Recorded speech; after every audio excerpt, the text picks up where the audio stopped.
حضرت یونس علیہ السلام اللہ کے برگزیدہ نبی تھے۔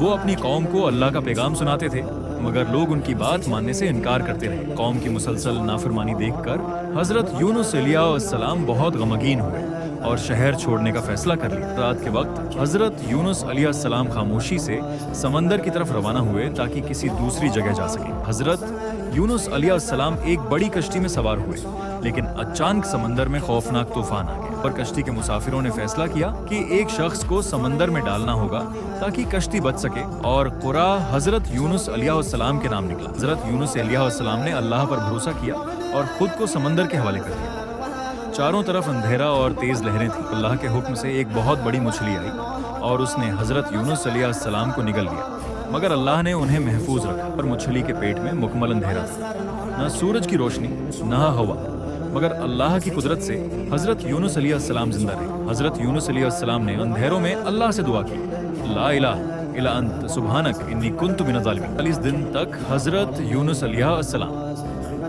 مچھلی کے پیٹ میں رہے، مسلسل دعا کرتے رہے اور اللہ سے معافی مانگتے رہے۔ اللہ تعالی نے اپنے نبی کی دعا قبول فرمائی اور ان پر اپنی رحمت نازل کی۔ اللہ کے حکم سے مچھلی حضرت یونس علیہ السلام کو سمندر کے کنارے لے آئی اور مچھلی نے حضرت یونس علیہ السلام کو صحیح سلامت ساحل پر باہر نکال دیا۔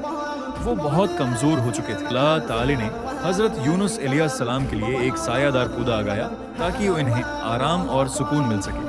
کچھ وقت بعد حضرت یونس علیہ السلام دوبارہ طاقتور ہو گئے اور اللہ کا شکر ادا کرنے لگے۔ حضرت یونس علیہ السلام واپس اپنی قوم کی طرف گئے تاکہ دوبارہ اللہ کا پیغام پہنچا سکیں۔ اس بار لوگوں نے حضرت یونس علیہ السلام کی بات مانی، توبہ کی اور اللہ کی طرف رجوع کر لیا۔ حضرت یونس علیہ السلام کی یہ کہانی ہمیں صبر، توبہ اور اللہ پر کامل بھروسہ کرنا سکھاتی ہے۔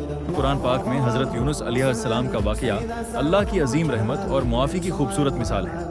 جو انسان سچے دل سے اللہ کو پکارتا ہے، اللہ تعالی اسے ہر مشکل سے نجات عطا فرماتا ہے۔